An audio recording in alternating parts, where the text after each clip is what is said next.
As expected, the Bank of Canada has kept its key overnight rate steady at 4.5%.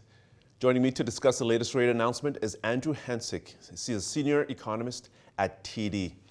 Andrew, did anything stand out for you today? Well, the decision basically came in as expected. Um, there is a little bit of an upgraded view for growth for 2023, but the BOC is committed to this wait and see approach, taking rates to 4.5% and waiting to see what the total impact will be.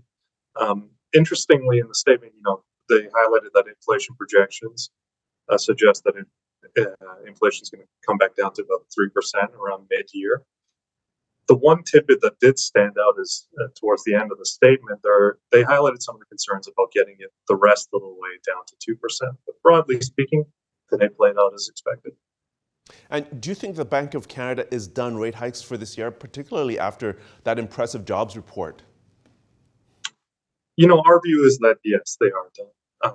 Inflation is trending in the right direction. We see slowing global demand growth, and these things should weigh on the economy. So we see the policy rate at 4.5% through the end of the year as inflation continues to moderate before rate cuts come in.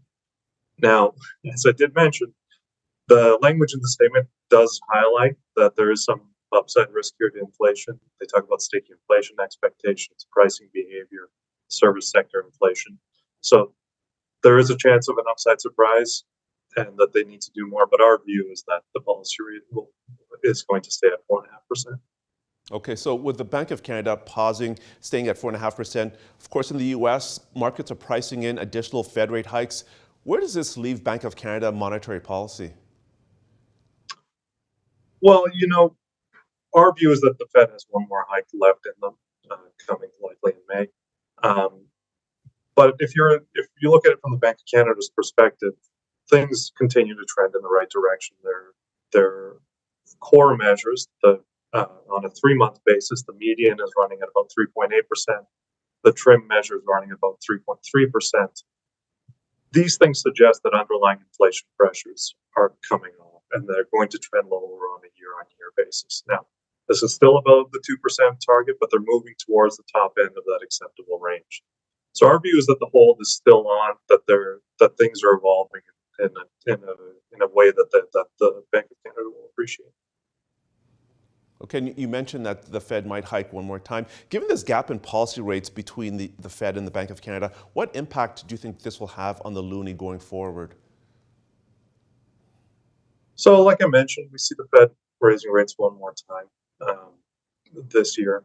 Now, we've seen the dollar strengthened, the U.S. dollar, I should say, strengthened this year as, the expectations for the tighter monetary policy and some growth jitters kind of helped it run up there early in the year. Now some of that is coming off. The loonie has stopped losing ground.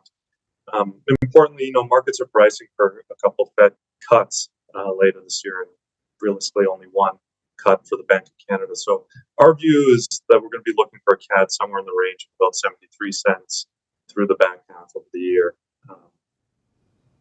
Okay. Now, aside from inflation and recession worries, what do you think are the biggest risks right now to the Bank of Canada's outlook? Well, if you're the BOC, you're going to be worried about some of the jitters in the financial sector. They seem to be pretty confident that they will be able to address anything that comes from there. But there is the impact, to aggregate demand, and that a rapid slowdown in the U.S. could feed over to Canada as well. Like we also mentioned, if the data keep coming in stronger than expected, the inflation could be a little bit stickier, and this is going to be a little more worrisome for the bank.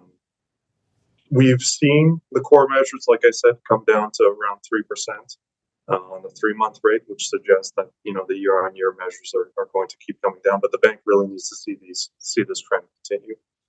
They're going to be looking at this job market that's really showing little signs of slowing down, and be slightly worried that more will be needed for them to ease price pressures. Andrew, thank you very much for your time. Thank you very much for having me.